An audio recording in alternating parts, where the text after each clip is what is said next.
In this video, I'm going to give a demonstration in ArcMap of the use of a table join and the so-called spatial join.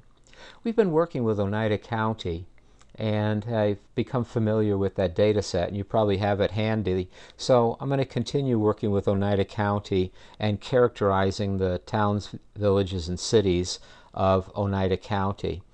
I went to the internet to try and find an outside, so to speak, group of data, information about the towns of Oneida County that aren't already part of our data set, and found a data set about the radon concentrations in each of the towns and cities of Oneida County.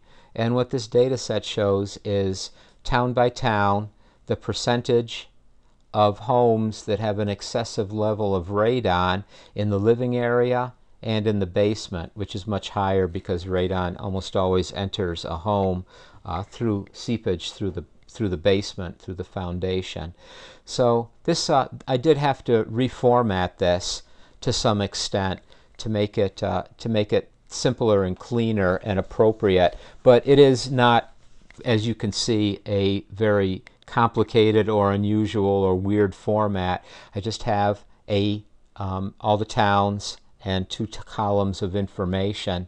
And what I'd like to do is I'd like to incorporate this information into the shapefile of Oneida County that we've been looking at.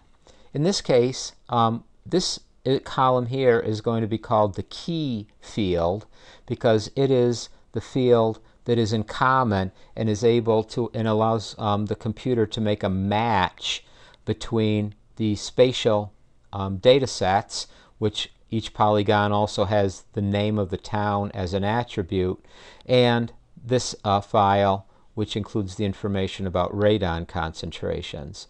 So I have to close that in order to use it later, and I have loaded already the data set which has all of the towns and cities of Oneida County, including the same key field.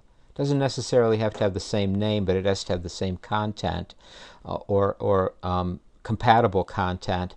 In this case, that field is called name, and it includes the names of all the towns in Oneida County. Right here, we really don't have very much information about these towns stored in this attribute table. I would like to perhaps have have more information regarding radon as far as this data set, so perhaps I can map it.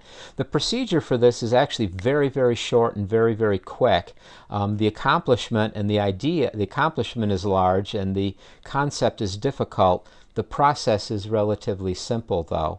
In order to do a join, all we need to do is pick our MCD, minor civil divisions, which is town and cities data set, right click on it, ask for joins and relates, and join.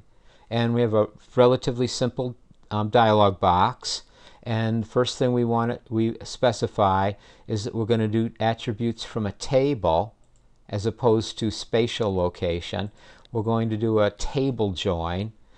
We need to specify where the common field is in our shapefile, and it is called name. That's where the names are. We also need to go and find where the table is that has the new information, the radon spreadsheet, and I already found it. And like most new spreadsheets, they are workbooks, actually they're called. They're each made up of at least 3 spreadsheets.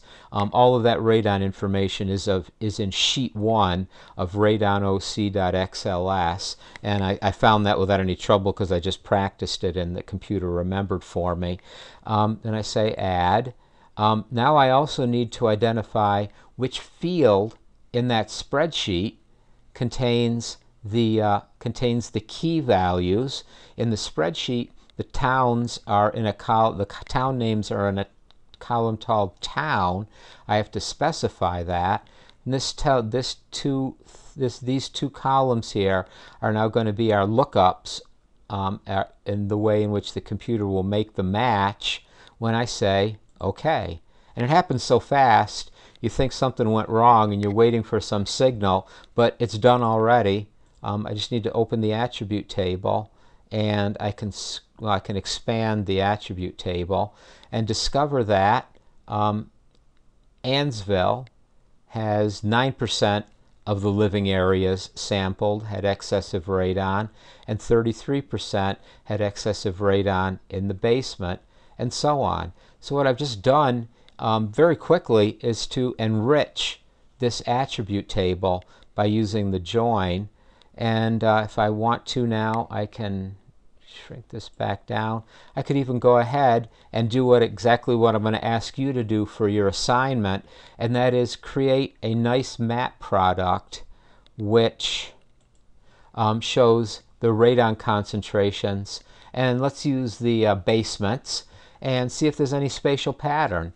And so what I can do now is I can right click, ask for properties, and I think we've done this a couple of times before, and ask for symbology, and ask for quantities, and ask for the percent in the value in the field. I'm going to use values. I'm going to ask for basements, and I'm going to have everywhere from 26% of the homes with excessive values in the basement up to 63%, and the color format seems to be backwards.